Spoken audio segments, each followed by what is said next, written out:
What's up, YouTube? Welcome back to Celio's Network. Today I'm doing a deck profile on my current Sword and Shield standard list for Pikarom. So a bunch of Japanese proxies will be in here, but I actually have a fair amount of real cards in here since I had Pikarom cards lying around when I was building the deck. Before we go into the deck profile, shout out to PotonStore.com. Use code Celio for 5% off there for PTCGO codes.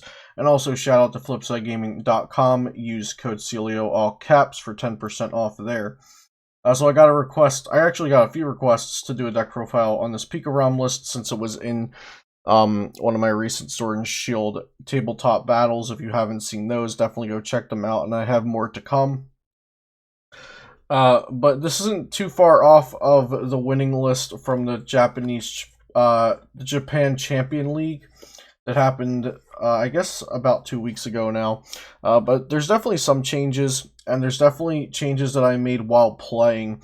So they're not exactly things that look good on paper, or at least according to me, but they feel right while playing. So without further ado, we'll get started on this deck profile. We've got two Pikarom, of course, the main Pokemon of the deck. Full Blitz 150 for 3 Lightning. It does 150 and search your deck for up to 3 Lightning Energy cards and attach them to one of your Pokemon. And then Tag Bolt for 3 Energy, 200. And if you have 3 extra energy, it also does 170 to one of your opponent's bench Pokemon. Pikarom has kind of been outclassed by the newer tag teams. Like it's kind of fallen down in power, just because like Charizard and Mewtwo have a lot more brute force. But I think Sword and Shield helps Pikarom a lot. It got Quick Ball, it got a new attacker. It got a couple new tools here and there. Nothing like groundbreaking, but Quick Ball helps it a lot. So our next attacker is one of Alolan Raichu tag team. Tandem Shock for 2 Lightning and a colorless. It does 80 damage, and if this Pokemon was on your bench this turn and became your active Pokemon, it does 80 more, and the defending Pokemon is paralyzed. Ooh, excuse me. So that does 160 and paralyzes the defending Pokemon. Next, we've got a new card, Tapu Koko V. The first attack for a Lightning Energy does 20 damage, and you draw 2 cards. And the second attack for Lightning Colorless does 200, and this Pokemon can attack next turn. So it's really nice. You can hit 200 for 3 energy without using a GX attack. I think that's really good. And also it has free retreat, which is really good. And then our last attacker is Zapdos. Just a one-of here, Thunderous Assault. If it was on your bench, it became your active. It does 80 instead of 10. So it's just a nice single prize attacker. And now getting into the support Pokemon. We've got a Tapu Koko Prism, Dance of the Ancients. Once during your turn, you can send this to the Lost Zone and attach up to 2 Lightning Energy from your discard pile to 2 of your bench Pokemon. So, I'm sorry, choose 2 of your bench Pokemon and attach a Lightning Energy card from your discard pile to each. So, 1 Lightning to 2 different Pokemon.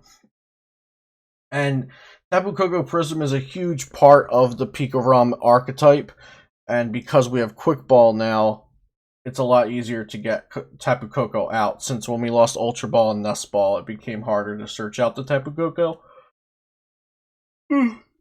So getting Quick Ball means getting Tapu Koko a lot easier now. We're playing 2 Dedenne GX for its Dede change. Discard your hand, draw 6. Just a great card, and you want to be able to dig for that last card you need for your combo, whether it be an energy switch or Thunder Mountain, or maybe even just an energy. Then we've got 3 Jirachi Stellar Wish. If this is your active Pokemon, look at the top 5, get a trainer, and then Jirachi is asleep. Pretty classic in Pikarom decks. There have been Pikarom decks that chose to just rely on the Dedenne GX, and then there's Pikarom decks that more heavily rely on the Jirachi. I think Jirachi is really good, and I'd like to keep Jirachi in there unless you really need the space for something else, but Jirachi makes your deck more consistent. And then lastly, we've got just a Marshadow Resetting Hole. In case of Chaotic Swell, we want to get that out of there so we can get our Thunder Mountain into play, since Thunder Mountain's super important.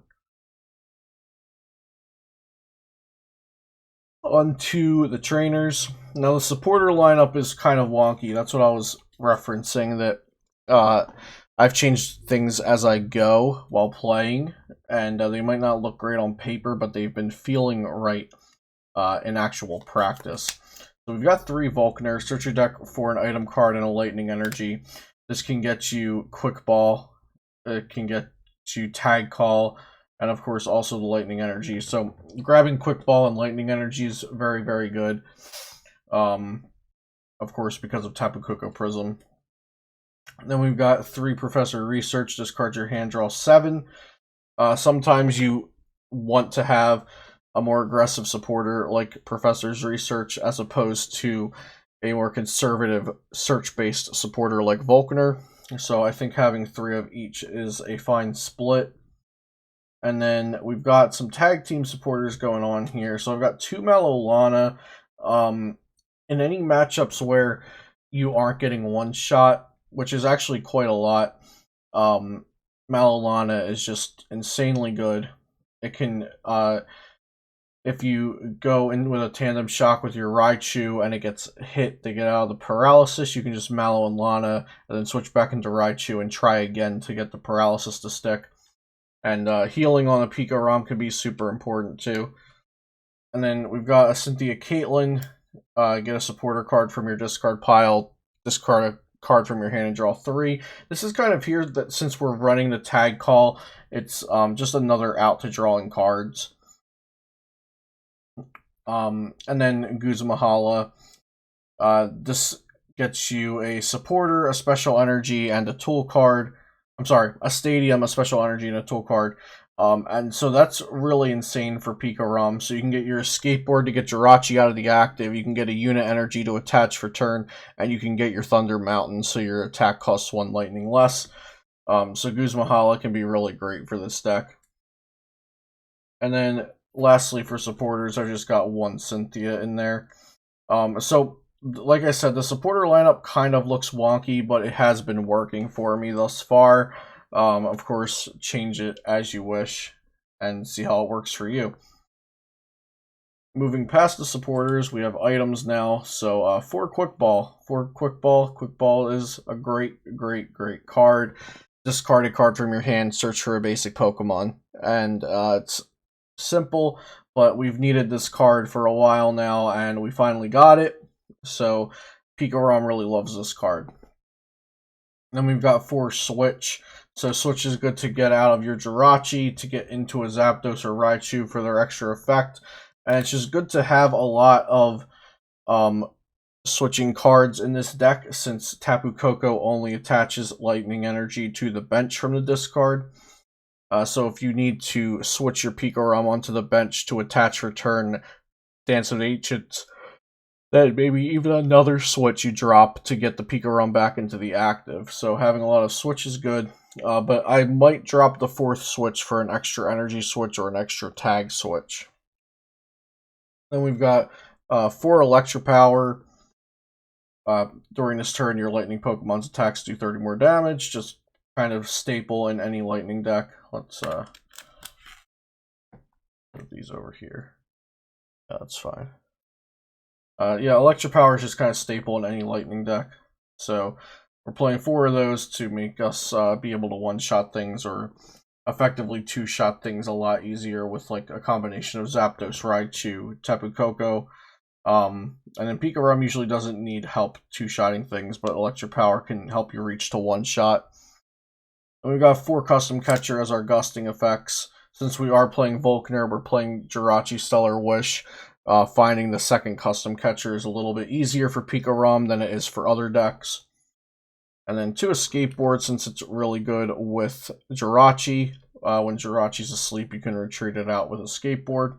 And also, our Dedenes have 1 retreat cost, Marshadow has 1 retreat cost, so luckily Tapu Koko V has free retreat cost, so it's nice to keep our Pokemon moving around pretty easily, and we're not playing the Zeraora GX, just because that's another Pokemon on the board for Lopunny. Jigglypuff to add extra damage because of it can be turned off with Power Plant, it can be turned off with Mimikyu from Cosmic Eclipse. And this item-based switching is it synergizes well with Jirachi. For stadiums, we've got Thunder Mountain and Viridian Forest.